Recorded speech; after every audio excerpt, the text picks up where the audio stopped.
नमस्कार दोस्तों, मैं आपका दोस्त आपकी हिस्ट्री लवर चैनल में आपका स्वागत, वंदन, अभिनंदन करता हूँ। तो आज का टॉपिक है चंदेल व कलचुरी वंश। तो इससे संबंधित महत्वपूर्ण प्रश्न देखते हैं जो अपने सिलेबस में है।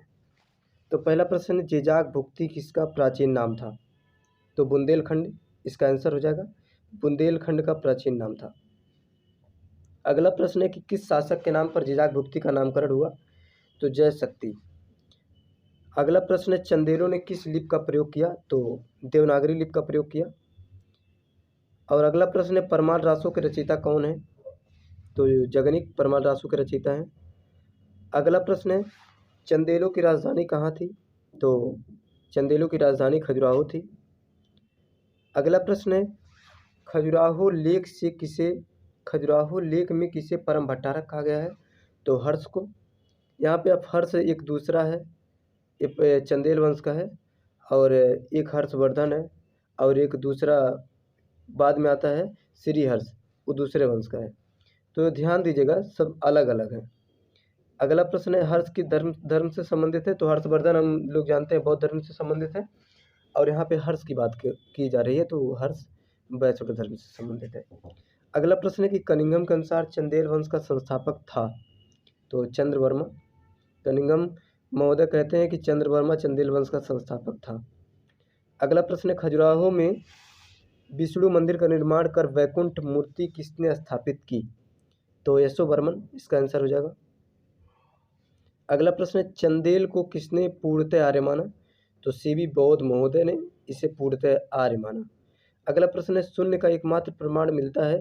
तो खजुराहो के चतुर्भुज मंदिर में मिलता है। अगला प्रश्न है, चंदेल की वास्तविक स्वाधीनता का जन्मदाता कौन था? तो धंग हो जाएगा। और धंग के विषय में थोड़ा सा बता दूं कि इन्होंने, अगला प्रश्न है कि कंदरिया महादेव मंदिर का निर्माण किसने कराया? तो इन्होंने धंग नहीं कराया था। धंग कंदरिया महादेव मंदिर के साथ साथ जिननाथ, विश्वनाथ, वैद्यनाथ, चारों बड़े मंदिरों का निर्माण इन्होंने ही कराया है। और इनकी उपाधि एक थी महाराजा धीराज।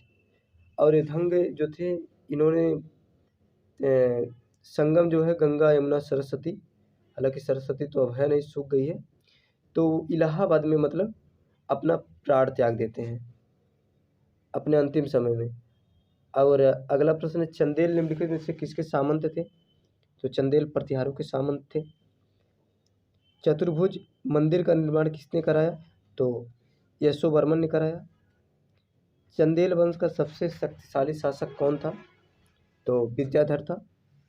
चंदेल वंश का सबसे शक्तिशाली शासक विद्याधर। अगला प्रश्न है, निम्नलिखित में से कौन विद्याधर को भारतवर्ष का सबसे बड़ा राजा बताता है? तो इब्त उल असीर। इब्त उल असीर विद्याधर को भारतवर्ष का सबसे बड़ा राजा बताता है। अगला प्रश्न है, विद्याधर किसका पुत्र था? तो गंड का। अगला प्रश्न है, आला उदल किसके दरबार में रहते थे? तो option A Harsha, option B Yashovarman, option C Dhanga, option D इनमें से कोई नहीं। तो इसका आंसर हो जाएगा इनमें से कोई नहीं। तो इसका उत्तर क्या होगा? इसका उत्तर हो, चलिए आप लोग बताइएगा किसके दरबार में रहते थे। कमेंट सेशन में आप लोग कमेंट कीजिएगा कि आला उदल किसके दरबार में रहते थे। और अगला प्रश्न है कि चंदेल वंश का अंतिम शासक कौन था? तो चंदेल वंश का अंतिम शासक परमर्दी देव था। तो इसका आंसर परमर्दी देव हो जाएगा। अगला प्रश्न है, मुसलमान लेखक किसके नाम का उल्लेख चंद तथा विदा नाम से करते हैं? तो विद्याधर। विद्याधर को मुसलमान लेखक उसके नाम का उल्लेख चंद तथा विदा नाम से करते हैं। अगला प्रश्न कलचुरी वंश से है कि कलचुरी वंश का पहला राजा कौन था? तो कोक्कल प्रथम इसका पहला राजा था। अगला प्रश्न है, उज्जैनी भुजंग राजशेखर ने किसे कहा? तो युवराज प्रथम। युवराज प्रथम को राजशेखर ने उज्जैनी भुजंग कहा। अगला प्रश्न है कि विक्रमादित्य की उपाधि किसने धारण की? तो हम लोग जानते हैं कि विक्रमादित्य की उपाधि बहुत लोगों ने धारण की।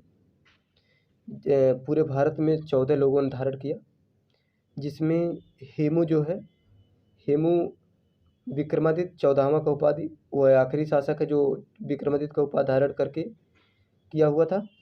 और अगर इसका आंसर हो जाएगा, विक्रमादित्य की उपाधि किसने धारण की? तो गांगेय देव इसका आंसर हो जाएगा। और अगला प्रश्न है, लक्ष्मी शैली का अंकन किसके सिक्कों पर प्राप्त होता है? तो गांगेय देव।